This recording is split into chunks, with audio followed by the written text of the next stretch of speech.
Hi అండి అందరికీ. ఇవాళ వచ్చేసి క్యారెట్తో స్వీట్ తయారు చేస్తున్నాను. ఒక కప్పు క్యారెట్ తీసుకున్నాను, ఒక కప్పు బొంబాయి రవ్వ తీసుకున్నాను, షుగరు కొంచెం తీసుకున్నాను, అంటే ఒక కప్పు తక్కువనే తీసుకున్నాను ఎందుకంటే స్వీట్ తక్కువ తింటాం కాబట్టి. జీడిపప్పు, బాదం కొంచెం కొంచెం జాలు, ఇది కొబ్బరి పొడి ఒక 3 స్పూన్లు తీసుకున్నాను, దీంతో కలిపి 3 స్పూన్లు తీసుకున్నాను. ఇది మిల్క్ పౌడరు, అది ఒక 3 స్పూన్స్ తీసుకున్నాను. ఇప్పుడు తయారు చేసే విధానము, కడాయిలో ఒక 3 స్పూన్ల నెయ్యి వేసుకున్నాను. వేసుకొని అది హీట్ ఎక్కింది. ఇప్పుడు దాంట్లో ఈ క్యారెట్ తురుము వేసుకున్నాను.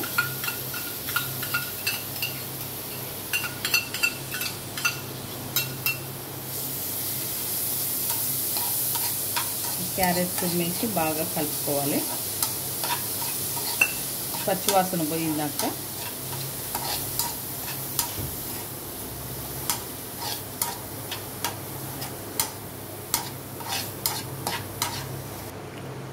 పక్కన గిన్నె పెట్టుకొని దీంట్లో పాకం పెట్టుకోవాలండి, పాకం చేసుకోవాలి. గిన్నె పెట్టుకొని ఈ షుగర్ వేస్తున్నాను.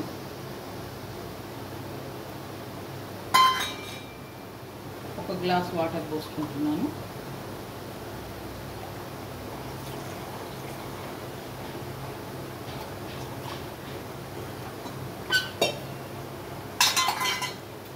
ఇది ఇక్కడ కలుపుకోవాలి.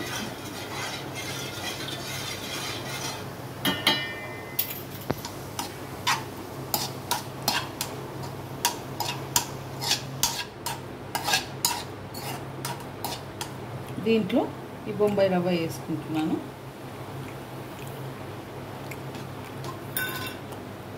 వేసుకొని బాగా కలుపుకోవాలి, రెండు బాగా మిక్స్ చేసుకోవాలి.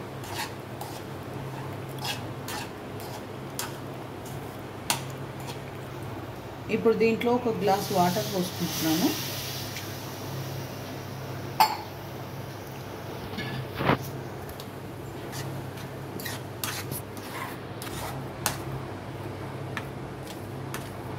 ఇదంతా ఇలా దగ్గరికి అవుతుంది కావాలండి, ముద్దలాగా దగ్గరికి అవుతుంది.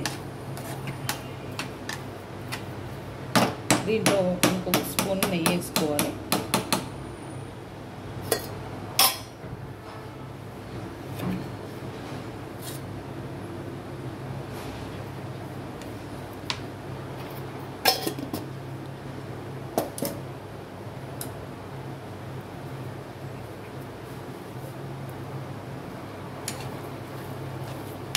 బాగా కలుపుకోవాలి. ఇది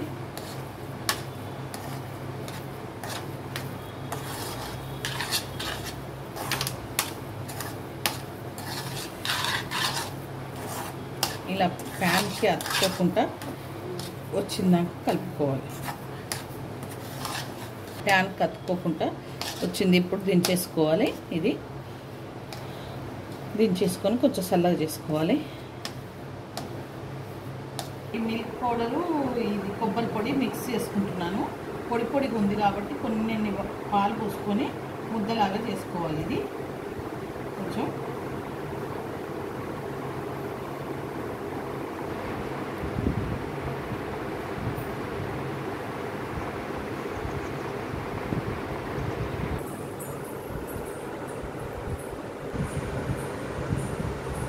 ఇది బాగా పిసుక్కోవాలండి. పిసుక్కొని ఇలా ఈ ముద్ద తీసుకొని దీంట్లో మధ్యలో పెట్టి ఇలా ఫీల్ చేసుకోవాలి.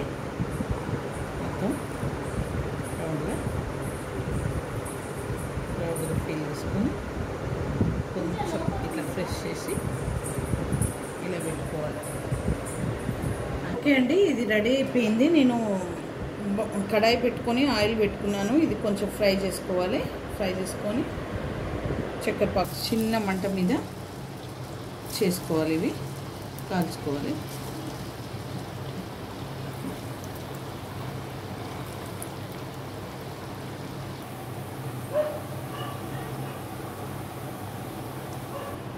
ఓకే అండి, ఇది రెడీ అయిపోయింది. ఇలా కాల్చుకున్నాను అన్నీ. ఇప్పుడు దీంట్లో పాకంలో వేసేస్తున్నాను. ఇవన్నీ పాకంలో వేసుకోవాలి. ఇది కాజు బాదము ఇలా సన్నగా తరుగుతున్నాను, పైనంగా వేసుకుంటున్నాను. దీని పేరు క్యారెట్ గులాబ్ జామ్ అండి. మీకు నచ్చితే కనుక లైక్ చేయండి, షేర్ చేయండి, కామెంట్ చేయండి, సబ్స్క్రైబ్ చేయండి. చాలా బాగుంటుంది, ఇంట్లో ట్రై చేయండి మీరు.